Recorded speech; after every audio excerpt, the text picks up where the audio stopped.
قرآن مجید میں جگہ جگہ خداوند متعال نے ہمیں دعوت دی ہے کہ افلا یعقلون، تم اپنی عقل کو کیوں استعمال نہیں کرتے؟ اپنی عقل کو کیوں نہیں کام میں لاتے؟ اگر ہم اپنی عقل کو کام میں لاتے، ہمارا معاشرہ اپنی عقل کو کام میں لاتا، تو کبھی بھی یہ کرپٹ لوگ، ظالم لوگ، فاسد لوگ، یہ دنیا پرست، ہوا پرست، شہوت پرست ہم پر حکومت نہ کرتے۔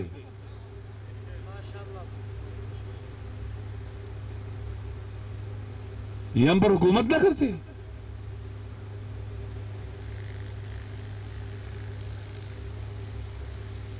اس ترازو کا درست استعمال ہی نہیں کیا۔ اگر ہم اس عقل کے ترازو کا درست استعمال کرتے، تولتے، تو یہ اس قابل ہی تھے کہ ان کی کوئی قیمت لگتی اور ان کی کوئی ویلیو ہوتی، جن کو ہم حکمران بنا دیتے ہیں۔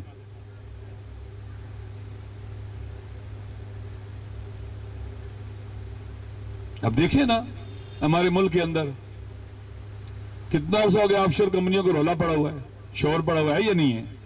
کتنے لوگ ہیں جو ڈیفینڈ کر رہے ہیں اس کو، جس کے بچے کہتے ہیں الحمدللہ یہ ہماری آف شور کمپنیاں ہیں، ٹھیک ہے، لوگ الحمدللہ یہ ہمارا ہے، فلاں ہے، وہ اعتراف کر رہے ہیں۔ تو لوگ یہ پوچھتے ہیں آپ اتنا بس بتا دو یہ پیسہ یہاں سے وہاں گیا کیسے، یا کہاں سے آیا اور کیسے گیا؟ صرف 2 سوالوں کے جواب دے دو یا 3۔ یہ پیسہ کہاں سے آیا، کب آیا، اور وہاں کب اور کیسے پہنچ گئے، بس یہ جواب دے دو۔ ٹیلی ویژن کے اوپر آ کر پوری 20 کروڑ عوام کا منہ چڑھا رہے ہوتے ہیں، ڈیفینڈ کر رہے ہوتے ہیں۔ یہ گندے لوگ بظاہر اجلے کپڑے پہنے ہوئے اندر سے گندے، جن کی عقل اسیر ہے ان کی شہوت کی اور ہوا ہوس کی۔ کیسے؟ غور سے سنیں۔ فرض کریں ایسے عقل اسیر ہو جاتی ہے، آپ ایک بہت بڑے گھر میں بیٹھے ہوئے ہیں، بڑا سا گھر ہے، کمرے میں بیٹھے ہوئے ہیں، اچانک بجلی چلی جاتی ہے، اندھیرا ہو جاتا ہے، آپ کو ڈر لگے گا؟ وہاں پر لگے گا نا، ڈر لگے گا نا۔ کیوں؟ اگر عقل سے سوچے تو اطراف میں وہی کرسی ہے، وہی میز ہے، وہی چارپائی ہے، وہی چیز کھڑکی ہے، وہی دروازہ ہے، ڈر کس چیز کا ہے؟ ہاں، اب کی عقل فلسفی اصطلاح میں وہم کی اسیر ہو گئی ہے، وہم حاکم ہو گیا آپ کی عقل کے اوپر، اور آپ ڈرنے لگے ہیں۔ ایک آدمی کے پاس ایک ینگ بچہ بیٹھا ہوا ہے اور وہ آدمی بیمار ہے، وہ فوت ہو جاتا ہے، فوراً سے ڈر لگتا ہے۔ ایسے ہی نہیں؟ کیوں ڈرتے ہو؟ اگر عقل سے سوچے بھائی یہ وہی بندہ ہے، بیمار ہے، عزیز ہے، فوت ہو کے گھبراؤں کیوں؟ کیا ہوتا ہے؟ وہم حاکم ہو جاتا ہے عقل کے اوپر، عقل اسیر وہم ہو جاتی ہے، عقل اسیر ہوا ہوس ہو جاتی ہے، عقل اسیر شہوات نفسانی ہو جاتی ہے۔ ان کی عقلیں اسیر، قیدی ان کی عقلیں۔ پہلے عقل اور شعور قیدی بنتا ہے، پھر انسان قیدی ہوتا ہے ظاہر میں۔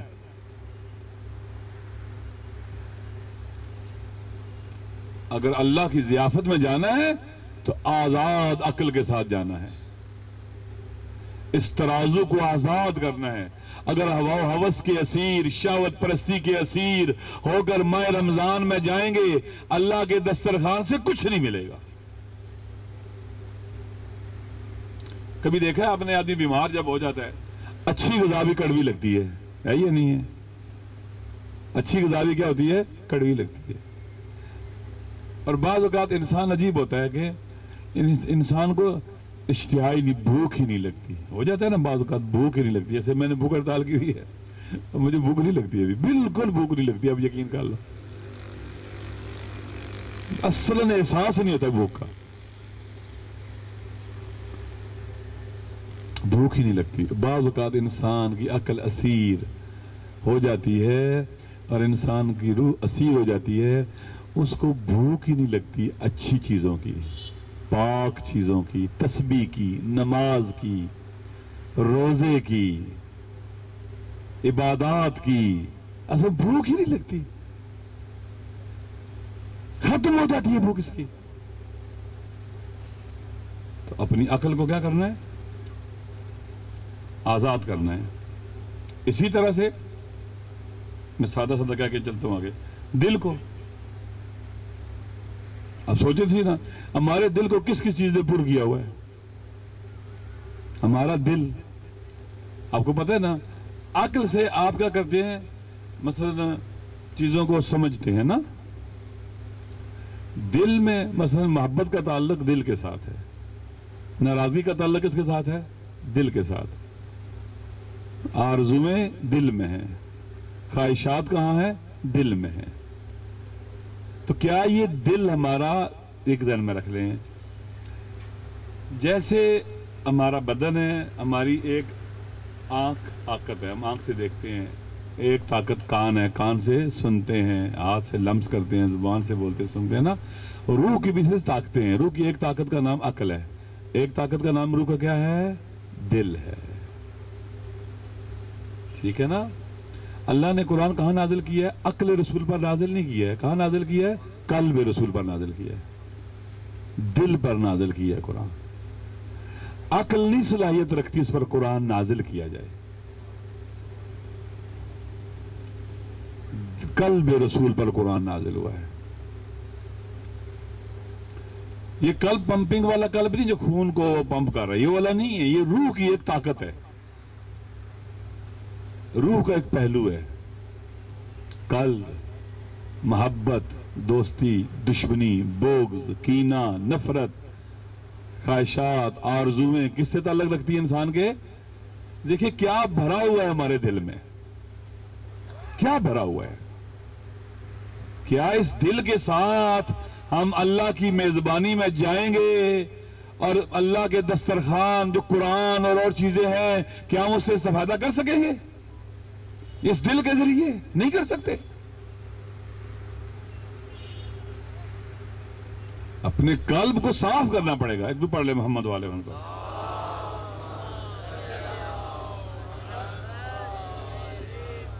اس عظیم سرمایہ کو اللہ نے جو دل ہمیں دیا وہ برباد کر دیا ہم نے.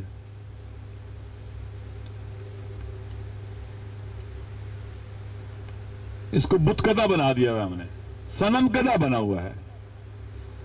اس کے اندر ہم نے بت پالے ہوئے، ہم ان کا طواف کرتے ہیں، ان کی پرستش کرتے ہیں اس صنم کدے کے اندر.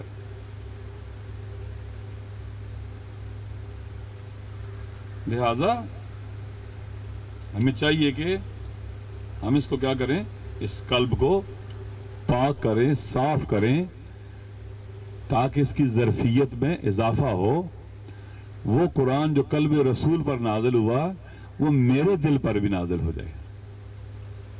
ماہ رمضان میں وہ قلب جب میں پڑھوں بسم اللہ الرحمن الرحیم الحمدللہ رب العالمین، یہ قرآن نازل ہونا شروع ہو جائے میرے دل کے اوپر.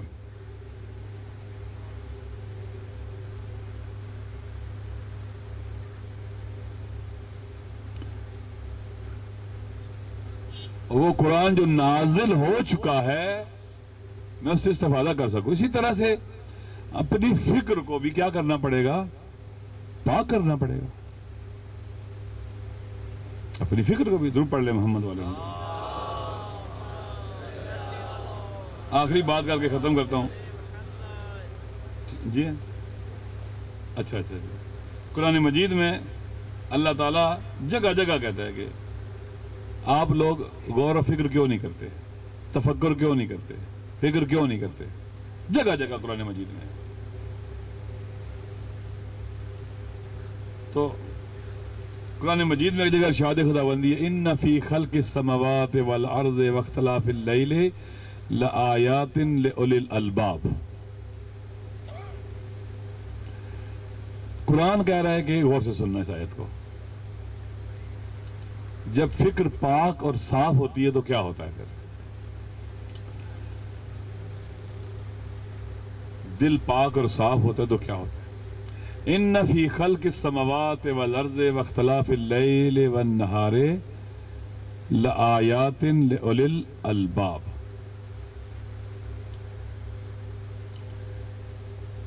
زمین و آسمانوں کی خلقت میں، دن اور رات کے آنے میں، لآیات نشانیاں ہیں، لأولی الالباب،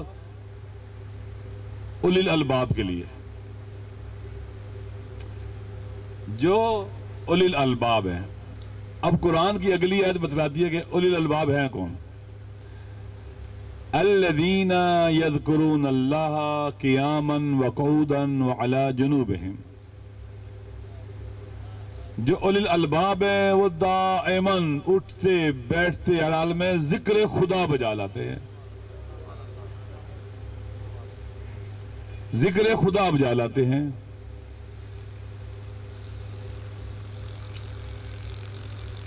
وَيَتَفَكَّرُونَ فِي خَلْقِ السَّمَاوَاتِ وَالْأَرْضِ،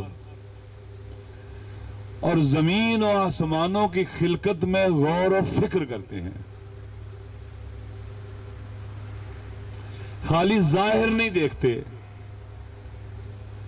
جب بہار آئے تو خزاں کو بھی دیکھتے ہیں، خزاں ہو تو بہار کو بھی دیکھتے ہیں، توجہ کرتے اس طرح، ظاہر کو نہیں دیکھتے، خالی زمین و آسمان کے ظاہر کو نہیں۔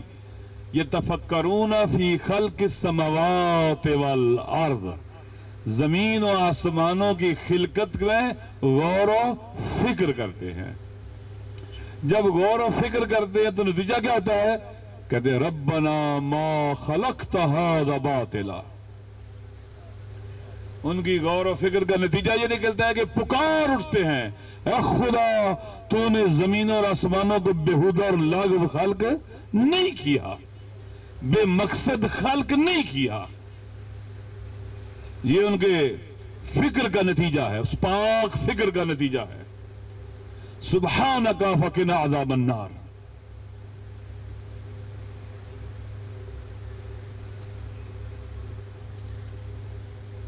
اپنے کانوں کو سننے والا بنانا ہوگا، تاکہ ہم کان رکھنے کے باوجود بہرے نہ ہوں۔ دعوت آئی ہے اللہ کی طرف سے، کیا ہم نے سنی ہے؟ رسول پاک نے کیا کہا؟ میں نے کل بھی عرض کیا تھا کہ یہ ایسا مہینہ ہے کہ دعیتم فیہ الی ضیافت اللہ، تم اس مہینے میں اللہ کی ضیافت میں، اللہ کی مہمانی میں تمہیں دعوت دی گئی ہے، اللہ تمہارا میزبان ہے۔ کیا یہ آواز سنی ہے ہم نے؟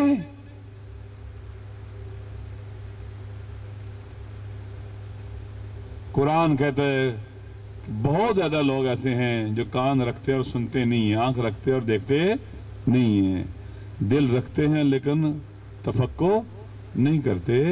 یہ حیوان ہے، بلکہ ان سے بھی، حیوانوں سے بدتر کیسے ہو جاتے ہیں؟ مثلا کہتے ہیں کہ فرض کرتے ہیں ایک آدمی بھیڑیا بن گیا، تو بھیڑیے سے بدتر کیسے ہوگا؟ چوپایوں کی طرح نا، یہ چوپایوں کی طرح ہے نا، چوپایا بھیڑیا ہے، یہ بھیڑیے کی طرح ہو گیا، تو بھیڑیے سے بدتر کیسے ہوگا؟ یہ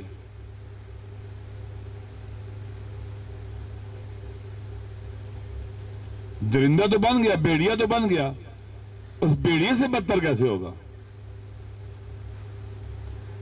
علماء نے تفسیر میں لکھے بھیڑیا ایک وقت میں بھیڑیا ہوتا ہے نا، وہ کوئی اور حیوان ہے، لیکن اس سے بدتر ہو جائے گا، یعنی یہ ایک ہی وقت میں بھیڑیا بھی ہوگا، ممکن ہے اسی وقت یہ خنزیر بھی ہو۔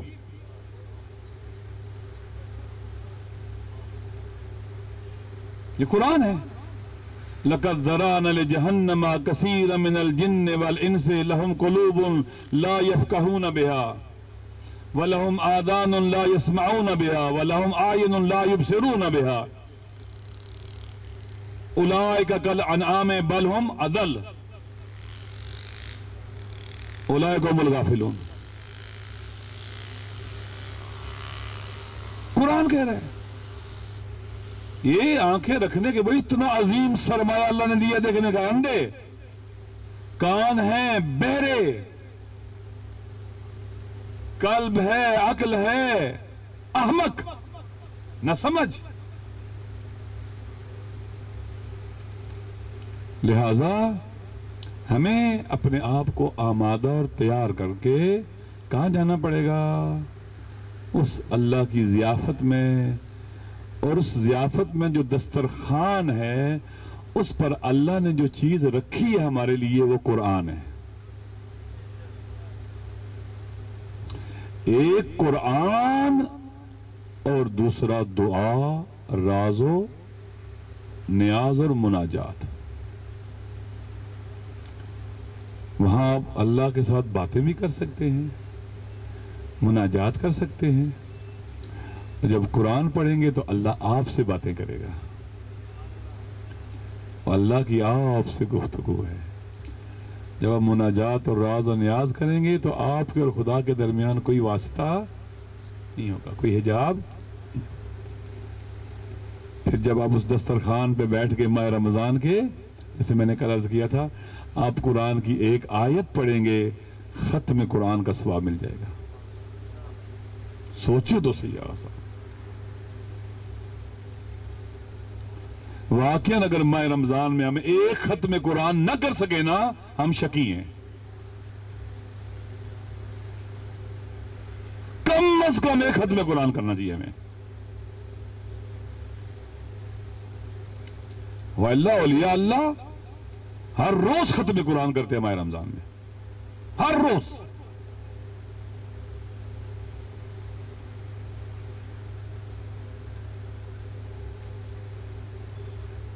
خود سوچیں کہ قرآن کی 6666 آیتیں ہیں، ماہ رمضان میں ایک ختم قرآن کیا تو کتنے ہو گیا؟ 6666 مرتبہ ختم قرآن ہو گیا۔ 6666۔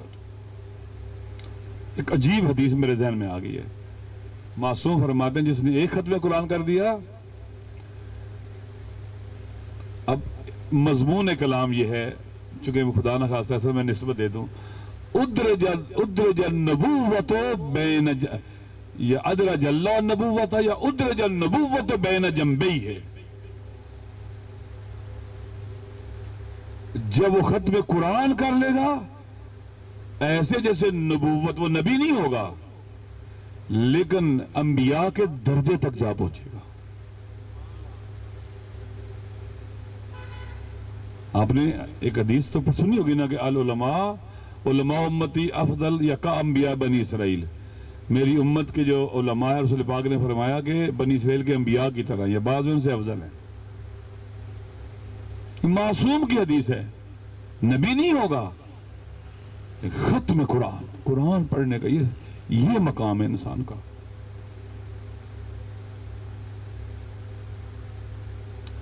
ہم تمہیں جن کے امام نے نو کے نیزہ پر قرآن پڑھا ہے، ہمارے گھروں سے دنیا تک قرآن پہنچنا چاہیے تھا، ہمارے گھروں سے۔ حیف نہیں ہے کہ ہم اپنی زندگی میں ایک بار بھی ختم قرآن نہ کریں، ایک بار بھی۔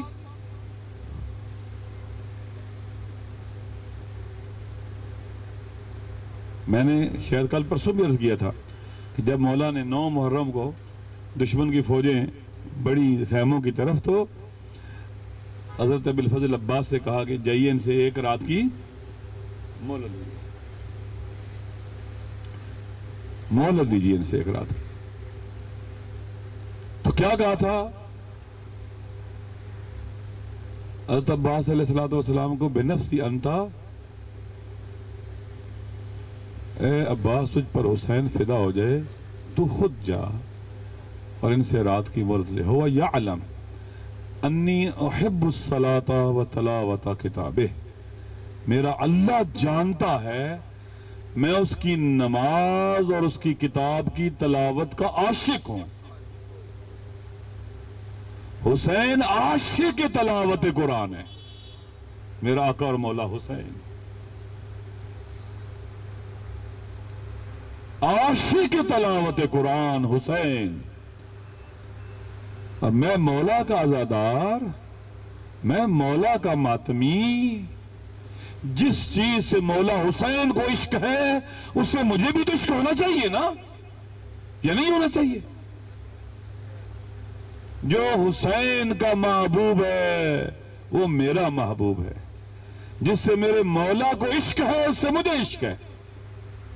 اور امام کے ساتھی ایسے ہی تھے، میں نے کل بھی عرض کیا تھا، حبیب ابن مظاہر کو جب امام نے اٹھایا وہ گھوڑے سے گرے، ان کا سر اٹھا کے اپنے زانوں پہ رکھا تو کیا کہا کوفیوں کی اور شامیوں کو مخاطب کر کے کہ وائے تم پر، تم نے اسے شہید کیا ہے جو ہر روز ختم قرآن کیا کرتا تھا۔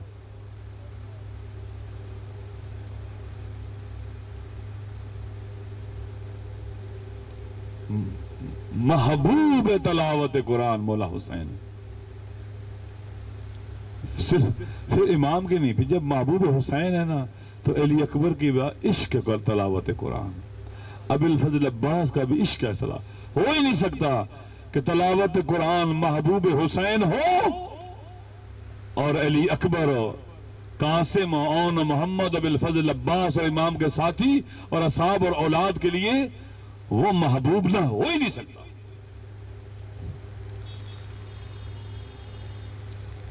یہ عشق ہماری میراث ہے، عشق بندگی خدا، عشق تسبیح و تقدیس،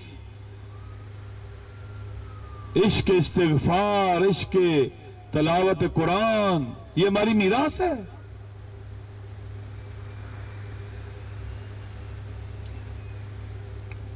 لہذا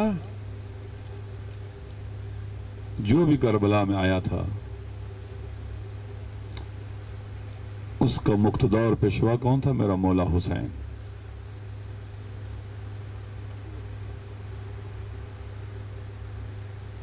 میرا آقا اور مولا حسین۔ حسین کشتی نجات ہے،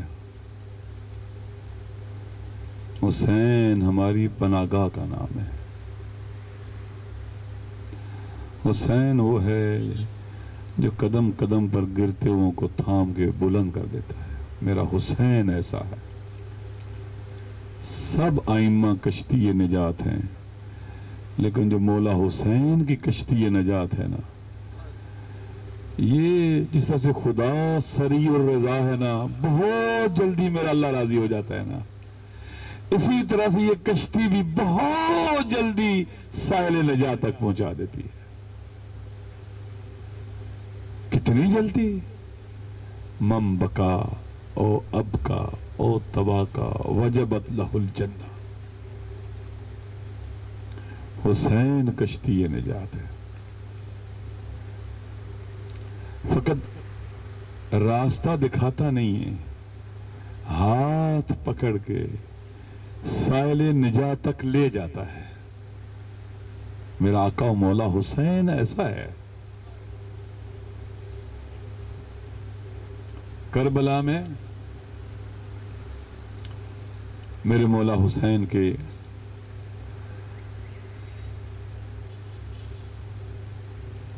اہل بیت کے ساتھ انصار حسین بھی ہیں۔ بس دو جملے سن لو۔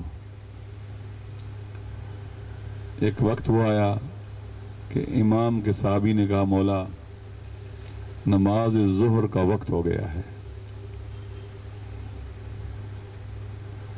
دشمن نے تیروں کی برسات کو روکا نہیں اور برستے تیروں میں میرے حسین نے نماز ظہر کی جماعت کو شروع کیا۔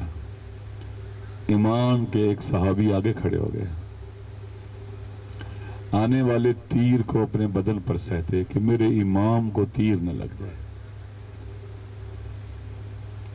کاش ہم محسوس کر سکتے نا مولا کے ساتھیوں کو،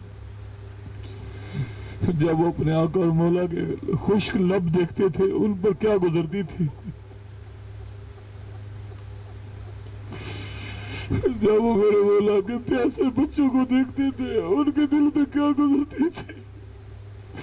کاش میں حبیب کو، بریر کو، مسلم کو محسوس کر سکتا۔ جب خیموں سے العطش العطش کی صدائیں بلند ہوتی تھی، میرے حسین کے انصار پہ کیا گزرتی تھی۔ امام نے ادھر سلام پھیرا، امام کے صحابی زمین پر گرے.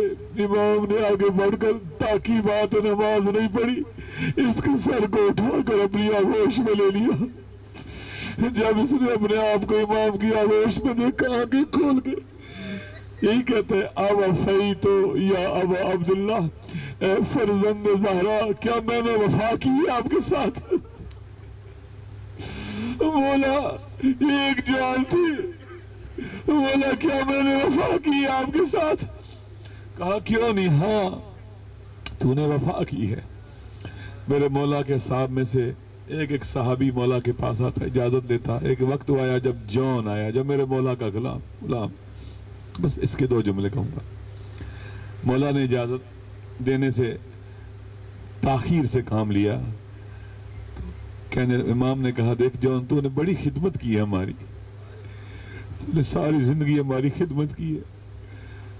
ہماری مصیبتوں کو اپنی مصیبتیں نہ بنا, تو اپنے آپ کو ان مصیبتوں میں نہ ڈال.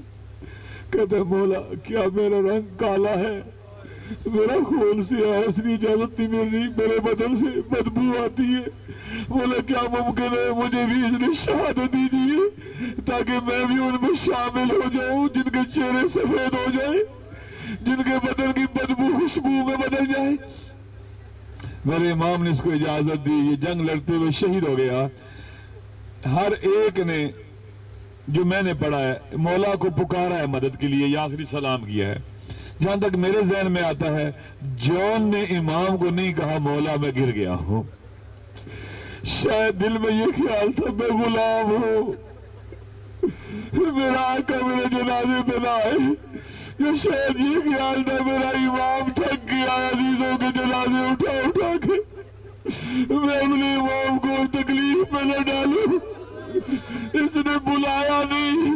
یا ایک مرتبہ جب اس کی آنکھ کھلی, یہ کیا دیکھتے ہیں, اپنے آپ کو مولا کی آغوش میں پاتا ہے. سخت تکلیف اور درد میں ہونے کے باوجود جب اپنے آپ کو مولا کی آغوش میں پاتا ہے اور مولا کے پاک چہرے کی زیارت کرتا ہے, اس کے لبوں پہ تبسم آ جاتا ہے. اپنے آپ کو مولا حسین کی آغوش کی بہشت میں پا کر پھر میرے امام جھکنا شروع ہوتے ہیں, اپنے رخسار جول کے رخساروں میں رکھتے ہیں. ہائے وہی عمل جو علی اکبر کے ساتھ کیا تھا, جب علی اکبر کو اٹھایا تھا سینے سے لگایا تھا, قرار نہیں ملا تھا. آغوش میں رکھا, قرار نہیں ملا. سینے سے لگایا, قرار نہیں ملا. پھر اپنے رخسار علی اکبر کے رخساروں پر رکھ کے کہا علی الدنیا بعدک لفا, اللہ لعنت اللہ علی القوم الظالمین وسیعلم الذین ظلموا ای منقلب ینقلبون.